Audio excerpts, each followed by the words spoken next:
Hello friends, मैं हूं ज्योति सिंह और आप देख रहे हैं सक्सेस पथ। आज की इस वीडियो में हम जो हमारी रिवीजन क्लास की सीरीज़ चल रही है सिविल इंजीनियरिंग के 5th सेमेस्टर स्टूडेंट के लिए सर्वेइंग सेकंड की, तो इसमें हमारा 2 वीडियो अपलोड हो चुका है। एक तो आपका कंटूर से रिलेटेड जो आपका चैप्टर फर्स्ट है कंटूर, सभी कंटूर के सभी पार्ट उस वीडियो में एक ही लेक्चर में करा दिए गए हैं। सेकंड आपका लेक्चर था थियोडलाइट सर्वे का, सेकंड जो चैप्टर आपका है थियोडलाइट, तो उसके भी सभी पार्ट आपके एक ही वीडियो में करा दिए गए। तो यदि आप वीडियो नहीं देखे हैं तो रिवीजन क्लास की प्लेलिस्ट में जाके आप वहाँ से वीडियो देख सकते हैं।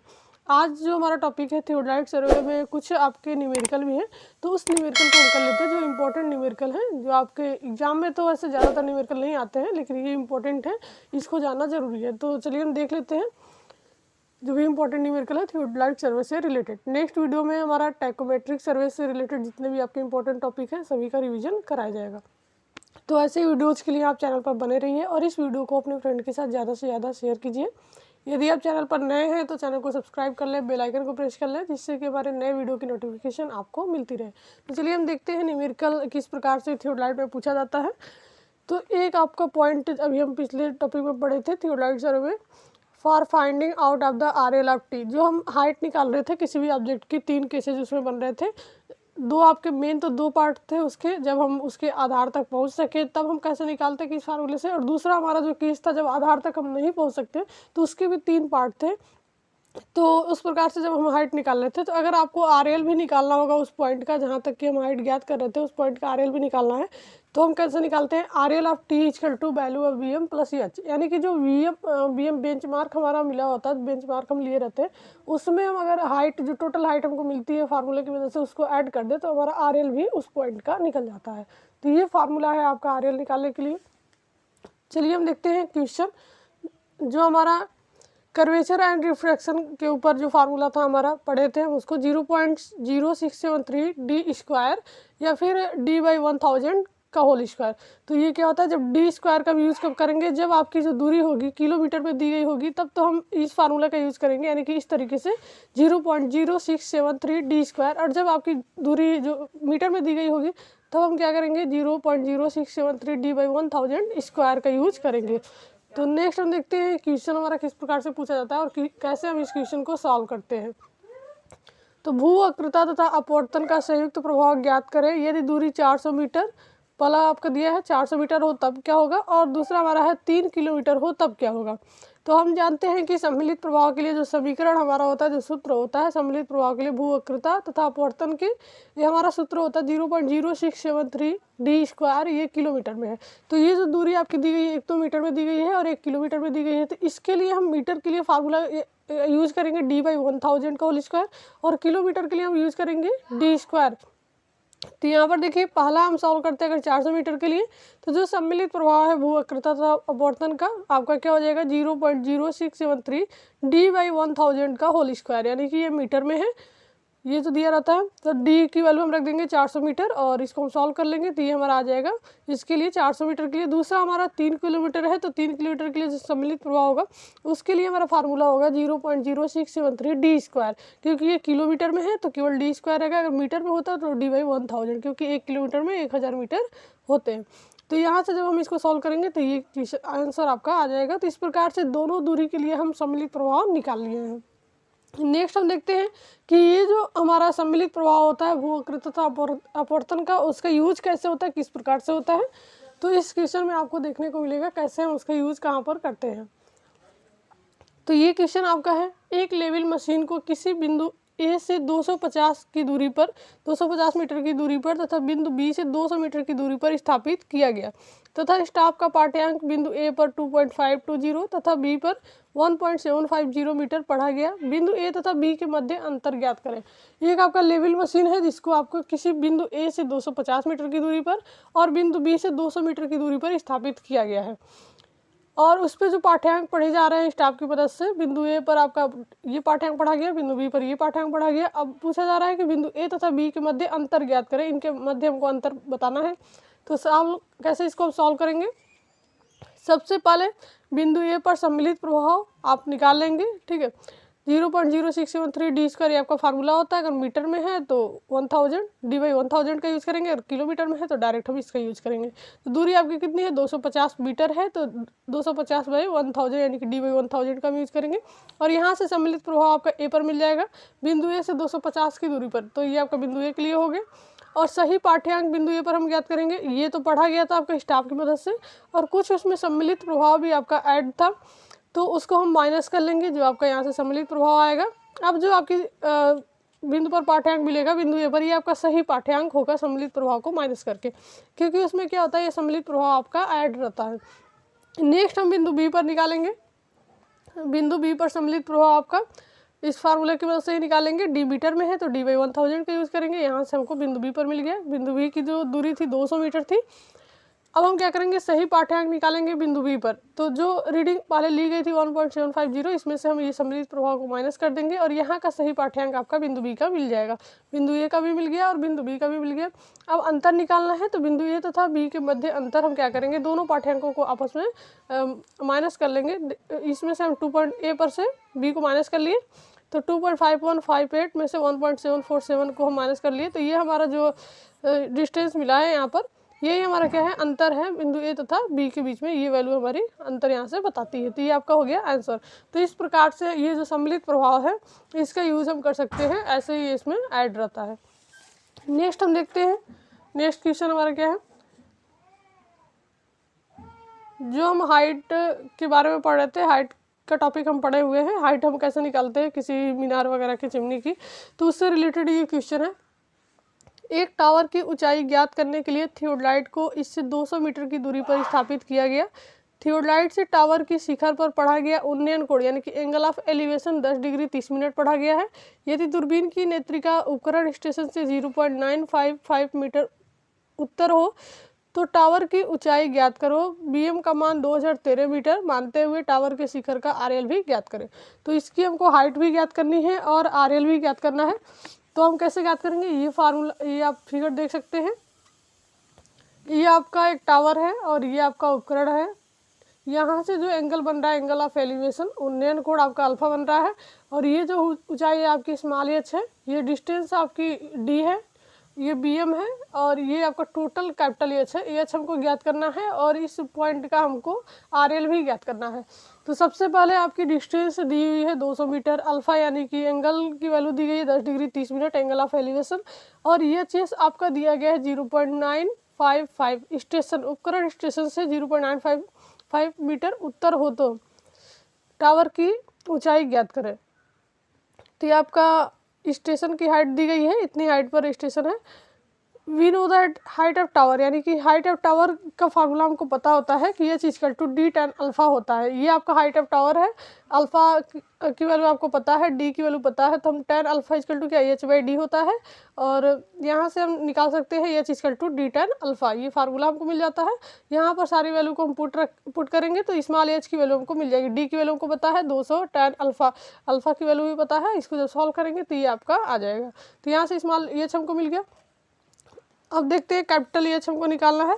तो error due to earth curvature and refraction, जो ईरर हमारा होता है उसको भी हम निकाल लेते हैं और उसमें हम ऐड कर लेंगे। इतना ईरर हो सकता है आपका सम्मिलित प्रभाव, अगर 200 मीटर से अधिक दूरी है तो उसके लिए हम इसको ऐड कर लेते हैं। तो आर इक्वल टू क्या हो जाएगा, 0.0673 डी/1000 का होल स्क्वायर। तो डी आपका कितना है, 2000 मीटर, मीटर में दिया है तो 2000 मीटर है, यहाँ से हम निकाल लेंगे।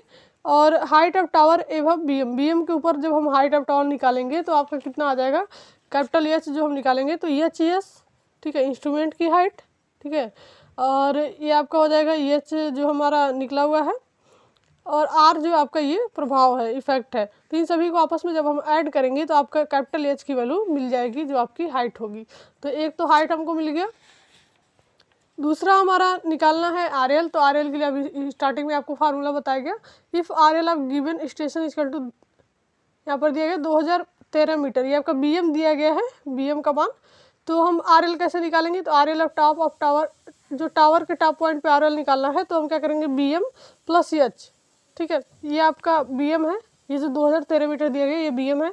और टावर का RL निकालना है तो BM प्लस इस कैपिटल H को जब हम ऐड करेंगे, ये हम ऐड करेंगे, तो यहाँ से जो आपका होगा उस पॉइंट का RL भी मिल जाएगा। तो इस प्रकार से हाइट भी ज्ञात कर सकते हैं और RL भी ज्ञात कर सकते हैं। नेक्स्ट क्वेश्चन हम देखते हैं। ये आपका डिपार्चर एंड लैटिट्यूड से रिलेटेड है। जो डिपार्चर और लैटिट्यूड हम पढ़ रहे थे तो उससे रिलेटेड क्वेश्चन है, इंपॉर्टेंट है, इसको जानना जरूरी है, ये आपके एग्जाम में पूछ सकता है। नीचे बिंदु A तथा B के निर्देशांक दिए गए हैं, रेखा की लंबाई व दिक्मान की गणना करें। नीचे आपके बिंदु 2 पॉइंट हैं आपके, इनके निर्देशांक दिए गए हैं, कोऑर्डिनेट दिए गए हैं, और इसमें क्या करना है कि रेखा की लंबाई, इनकी लंबाई और इनके दिक्मान की, बियरिंग की गणना करना है। तो कैसे करेंगे, इस प्रकार से अगर क्वेश्चन पूछता है कि कोऑर्डिनेट दिया गया है, लंबाई और दिक्मान की हमको गणना करना है, तो यहाँ पर देख सकते हैं कोऑर्डिनेट आपका नॉर्थिंग में है और ईस्टिंग में है। पॉइंट A है, पॉइंट B है। A का आपका नॉर्थिंग में 740 और ईस्टिंग में 838, B का 978 और 515 ये दिया गया है। अब हम सॉल्व कैसे करेंगे, माना AB की लंबाई इक्वल टू L और AB का दिक्मान इक्वल टू थीटा। तो L हमको ज्ञात करना है और थीटा की वैल्यू ज्ञात करनी है। तो सबसे पहले हम क्या करेंगे, रेखा AB का अक्षांश यानी कि लैटिट्यूड इक्वल टू क्या होता है, A तथा B के नॉर्थिंग निर्देशांकों का अंतर, इनका हम अक्षांश और भुजांक ज्ञात कर लेंगे, यानी कि लैटिट्यूड और डिपार्चर ज्ञात कर लेंगे AB का। तब वहाँ से हमको थीटा की वैल्यू मिल जाएगी, यानी कि दिक्मान मिल जाएगा, और उसके बाद हम इसकी लंबाई ज्ञात करेंगे। तो अब हम, ये हमारा ज्ञात हो जाएगा अक्षांश और भुजांक। तो कैसे ज्ञात करते हैं, A तथा B के नॉर्थिंग निर्देशांकों का अंतर, यहाँ से आपको लैटिट्यूड मिल जाएगा, और A तथा B के ईस्टिंग निर्देशांकों का अंतर, यहाँ से आपको डिपार्चर मिल जाएगा। तो चलिए हम निकालते हैं इसको। रेखा AB का अक्षांश यानी कि लैटिट्यूड जब हम निकालेंगे तो A और B का जो नॉर्थिंग निर्देशांक दिए गए हैं उसको हम आपस में माइनस कर लेंगे, यानी कि 978 में से हम 740 को माइनस करेंगे, तो यहाँ से जो मिलेगा वैल्यू जो मिलेगी वो आपकी AB का लैटिट्यूड होगा, L होगा। नेक्स्ट हमारा डिपार्चर ज्ञात करना है। तो डिपार्चर हम कैसे ज्ञात करेंगे, जो ईस्टिंग में वैल्यू दी गई है, इनके कोऑर्डिनेट दिए गए हैं, उसका हम अंतर निकालेंगे, A तथा B के ईस्टिंग निर्देशांकों का अंतर। तो ईस्टिंग में आपका B का 515 है और A का 838 है, तो जब हम इसको माइनस करेंगे तो आपका -323 आ जाएगा। तो ये आपका डिपार्चर है, भुजांक है AB रेखा का। तो अब हम क्या करेंगे, A की वैल्यू आप लैटिट्यूड की वैल्यू प्लस में आई है, डिपार्चर की वैल्यू माइनस में आई है, तो आपका क्या इस कौन से कोऑर्डिनेट में होगा, तो अभी आपको यहाँ पर बताया जाएगा। नेक्स्ट हम निकालते हैं tan theta equal to departure upon latitude, यानी कि जो फार्मूला होता है थीटा की वैल्यू निकालने के लिए, तो डिपार्चर अपन लैटिट्यूड होता है, डिपार्चर की वैल्यू 323। यहाँ पर हम माइनस नहीं रखेंगे, माइनस हमारा कोऑर्डिनेट पता करने के लिए है। तो यहाँ से हमारी tan थीटा की वैल्यू मिल जाती है 1.357, और थीटा की वैल्यू जो हम निकालेंगे तो 53 डिग्री 36 मिनट। तो यहाँ से हमको थीटा यानी दिक्मान तो पता चल गया। अब हमको लंबाई ज्ञात करना है।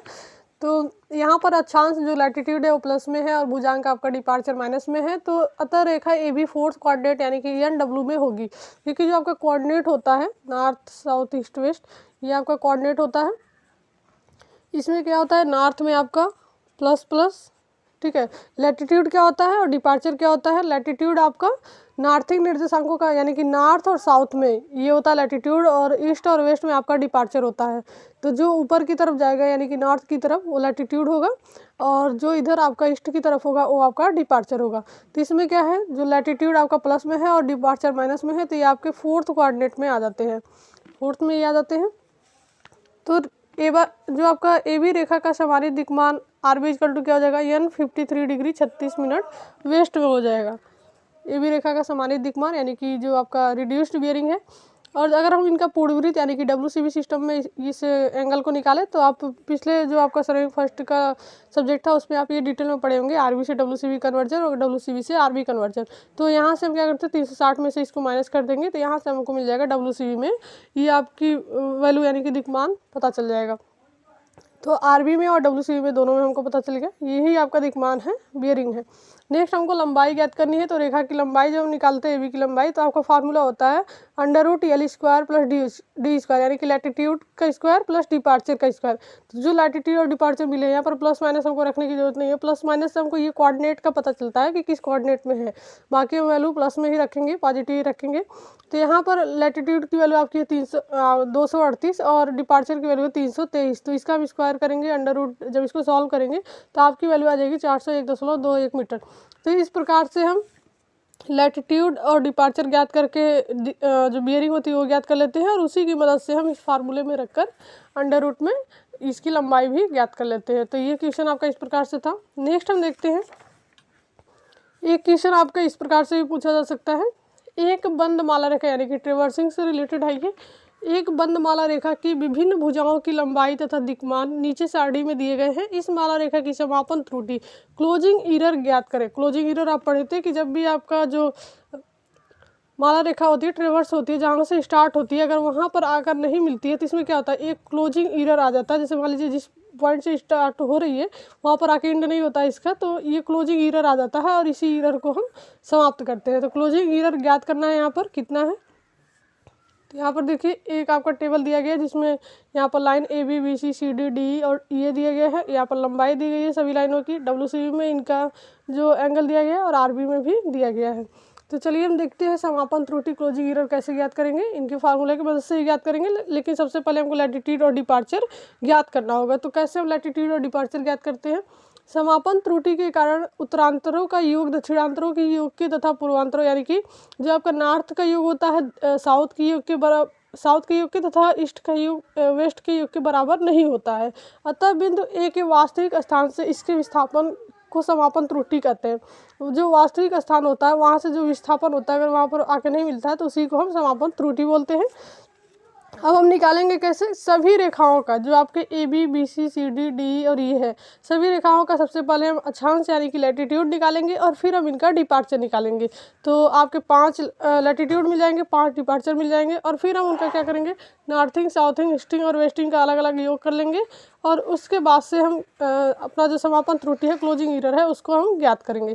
तो चलिए, लैटिट्यूड निकालने के लिए हमारा क्या होता है कि फार्मूला होता है यल कास थीटा, और डिपार्चर के लिए हमारा होता है यल साइन थीटा। तो जैसे मान लीजिए ए बी रेखा का हम लैटिट्यूड निकाल रहे हैं, तो ए बी रेखा की लंबाई क्या है 518 है और इनका एंगल क्या है 88 डिग्री है। RB वाला हम लेते हैं तो यल कास थीटा होगा, तो यल की लंबाई आपकी क्या हो जाएगी 518 और कास थीटा की वैल्यू हो जाएगी 88 डिग्री। तो यहाँ से आपका ए बी रेखा का लैटिट्यूड मिल जाएगा। इसी प्रकार से BC का यल कास थीटा, CD का भी यल कास थीटा। लैटिट्यूड अगर हम निकालना है तो ये लंबाई और कॉस थीटा के साथ ये वैल्यू आपकी आ जाएगी। इस प्रकार से हम लैटिट्यूड निकालेंगे सारी लाइनों का। फिर डिपार्चर अगर हमको निकालना है तो डिपार्चर का फार्मूला होता है यल साइन थीटा। तो यल आपका लंबाई तो वही रहेगी, थीटा भी वही रहेगा, केवल हम उसके साथ साइन लगा देंगे। तो इस प्रकार से हम लैटिट्यूड और डिपार्चर निकाल लेते हैं। तो यहाँ पर देख सकते हैं आप AB का अक्षांश यानी कि लैटिट्यूड क्या होता है यल कास थीटा। यल AB की लंबाई रखेंगे और AB के सामने जो एंगल दिया गया है उसको रखेंगे कॉस थीटा के साथ जो RB में दिया गया है। तो यहाँ से हमको मिल जाएगा लैटिट्यूड। लेकिन एक चीज़ का हमको ध्यान रखना है कि ये जो लैटिट्यूड है वो आपका उसके साथ कौन से कोऑर्डिनेट कौन सा होगा, ठीक है, ये नॉर्थ की तरफ होगा, साउथ की तरफ होगा, ईस्ट की तरफ होगा या वेस्ट की तरफ होगा। तो ये आपका जो लैटिट्यूड है ये साउथ की तरफ होगा, ठीक है। यहाँ पर क्या है, ये आपका साउथ और ईस्ट लगा हुआ है। तो जो आपके लैटिट्यूड होते हैं नॉर्थ और साउथ में होते हैं, और जो डिपार्चर होते हैं ईस्ट और वेस्ट में होते हैं। तो आप यहाँ से देख सकते हैं कि इसके साथ क्या है, नॉर्थ नहीं है साउथ है, तो लैटिट्यूड आपका क्या, लैटिट्यूड आपका जाएगा साउथ में और डिपार्चर आपका जाएगा ईस्ट में। यहाँ पर आपका लैटिट्यूड साउथ में, डिपार्चर ईस्ट में, लैटिट्यूड साउथ में, डिपार्चर वेस्ट में, लैटिट्यूड नॉर्थ में, डिपार्चर वेस्ट में, और लैटिट्यूड नॉर्थ में, डिपार्चर ईस्ट में। तो इस प्रकार से जो नॉर्थ और साउथ है वो आपके लैटिट्यूड है, जो ईस्ट और वेस्ट है डिपार्चर है। तो जिस भी पॉइंट का हम ज्ञात करेंगे, तो अगर इसका हम लैटिट्यूड ज्ञात कर रहे हैं तो इसका लैटिट्यूड आपका साउथ में होगा और डिपार्चर आपका ईस्ट में होगा। दूसरे वाले का लैटिट्यूड आपका साउथ में होगा और डिपार्चर आपका ईस्ट में होगा। तीसरे वाले का लैटिट्यूड साउथ में होगा, डिपार्चर वेस्ट में होगा। इसका लैटिट्यूड नॉर्थ में होगा, डिपार्चर वेस्ट में होगा, और इसका लैटिट्यूड नॉर्थ में होगा, डिपार्चर ईस्ट में। तो उसके साथ हम लगाएंगे जरूर, क्योंकि बाद में इसका हमको योग करना है। तो जो नॉर्थ वाला होगा नॉर्थ वाले को सभी को एक साथ ऐड करेंगे, साउथ वाले को एक साथ ऐड करेंगे, ईस्ट वाले को एक साथ ऐड करेंगे और वेस्ट वाले को एक साथ ऐड करेंगे। तो ये चीज़ हमको ध्यान देनी है यहाँ पे। यहाँ पर देखिए BC का अक्षांश, BC का लैटिट्यूड हम ज्ञात करें तो फार्मूला आपका वही है यल कास थीटा। लंबाई उसकी रखेंगे, जो उसकी थीटा की वैल्यू है कास के साथ लगा देंगे और यहाँ से हम वैल्यू निकाल लेंगे। तो यहाँ पर जो आपका दिया है BC की वैल्यू, जो एंगल दिया गया है RB, यस थीटा ईस्ट दिया गया है। तो यस आपका क्या हो जाएगा, लैटिट्यूड हो जाएगा। ईस्ट जो हम डिपार्चर निकालेंगे तो वहाँ पर आपका ईस्ट हो जाएगा। यहाँ ऐसे हम CD का निकालेंगे, CD का भी आपका साउथ में जाएगा। D का निकालेंगे, D का आपका नॉर्थ में जाएगा, और EA का निकालेंगे तो EA का भी आपका नॉर्थ में जाएगा। तो ये हो गया आपका लैटिट्यूड। इसी प्रकार से हम डिपार्चर निकाल लेते हैं। डिपार्चर AB का निकालेंगे तो यल साइन थीटा हो जाएगा। यल की वैल्यू वही है, साइन केवल थीटा की वैल्यू भी वही है, केवल हम साइन लगा देते हैं इसके साथ। और यहाँ पर जो डिपार्चर की वैल्यू होती है, डिपार्चर आपका ईस्ट में होगा। डिपार्चर केवल ईस्ट और वेस्ट में होता है, लैटिट्यूड आपका नॉर्थ और साउथ में होता है। तो BC का जो डिपार्चर है वो हम निकाल लेंगे और ये आपका ईस्ट में जाएगा। CD का डिपार्चर आपका वेस्ट में जाएगा। DE का डिपार्चर आपका वेस्ट में जाएगा। EA का डिपार्चर हमारा ईस्ट में जाएगा। तो इस प्रकार से सारा हम निकाल लिए लैटिट्यूड और डिपार्चर। ये आपको क्लियर होगा कैसे हमको लैटिट्यूड किधर जा रहा है, आपका नॉर्थ में, साउथ में, ईस्ट में, वेस्ट में। तो अब हम क्या करेंगे, जितने भी नॉर्थ वाले हैं उसको हम ऐड कर लेंगे, जितने भी साउथ वाले हैं इसको हम ऐड कर लेंगे। सबसे पहले हम नॉर्थ और साउथ को ऐड करते हैं। तो साउथ में आपका ये है 18,627 और 433, ये आपके साउथ में है। तो इसको हम ऐड कर लिए, तो ये हमारा हो गया 1079.38। तो ये आपका साउथ का योग हो गया। नॉर्थ का योग आपका क्या हो जाएगा, नॉर्थ में ये है और ये है, दो चीज़ें हैं आपकी नॉर्थ में। तो 213 और 903 इसको हम ऐड कर लिए, तो 1116 ये हो गया आपका। तो इन दोनों का अब अंतर निकालना है। तो 1100 नॉर्थ में से हम साउथ को माइनस करेंगे, तो यहाँ से जो आपकी वैल्यू मिलेगी वही आपकी लैटिट्यूड होगी, जो एक्चुअल में लैटिट्यूड हमको पता करना था। पूर्वांतर यानी कि अब ईस्ट और वेस्ट का हम योग करेंगे। ईस्ट में जो वैल्यू होगी, ईस्ट में आपका है 517, 54, 300, ये है आपका 1003। तो इन तीनों को हम ऐड करेंगे, तो यहाँ से आपका मिल जाएगा ईस्ट का योग। वेस्ट का योग हम करेंगे तो वेस्ट में आपका 391 है, 1211 है। तो इनको हम ऐड कर लेंगे, तो यहाँ से वेस्ट की वैल्यू मिल जाएगी। अब हम ईस्ट माइनस, यहाँ पर देखिए, यहाँ पर इन दोनों को आपस में अंतर इनका निकाल लेंगे, तो इनका अंतर क्या हो जाएगा, 26.93, और यही आपका हो जाएगा डिपार्चर। तो ये हमको एक लैटिट्यूड मिल गया, यानी कि नॉर्थ और साउथ का जो डिफरेंस हम निकालेंगे वो लैटिट्यूड होगा, क्योंकि नॉर्थ और साउथ में ही लैटिट्यूड होते हैं, ईस्ट और वेस्ट में डिपार्चर होते हैं। ईस्ट और वेस्ट का जो डिफरेंस मिलेगा वो हमारा डिपार्चर हो जाएगा। अब हमको लैटिट्यूड और डिपार्चर मिल गया है। तो अब हम समापन त्रुटि का जो फार्मूला है √L² + D², तो इस यहाँ पर लैटिट्यूड और डिपार्चर की वैल्यू रखेंगे और इसको सॉल्व कर लेंगे। तो यहाँ से जो वैल्यू मिलेगी वही आपकी समापन त्रुटि यानी कि क्लोजिंग एरर है 46.12 मीटर। तो इस प्रकार से इस क्वेश्चन को हम सॉल्व कर सकते हैं। जितने भी आपके इंपॉर्टेंट क्वेश्चन थे, इंपॉर्टेंट टॉपिक से रिलेटेड सभी क्वेश्चन को करा दिए गए हैं। तो ऐसे वीडियोस के लिए आप चैनल पर बने रहिए और इस वीडियो को अपने फ्रेंड के साथ ज़्यादा से ज़्यादा शेयर कीजिए। तो चलिए नेक्स्ट वीडियो में हम बात करेंगे टैकोमेट्रिक सर्वे की। टैकोमेट्रिक का पूरा कंप्लीट टॉपिक एक ही वीडियो में आपको करा दिए जाएंगे।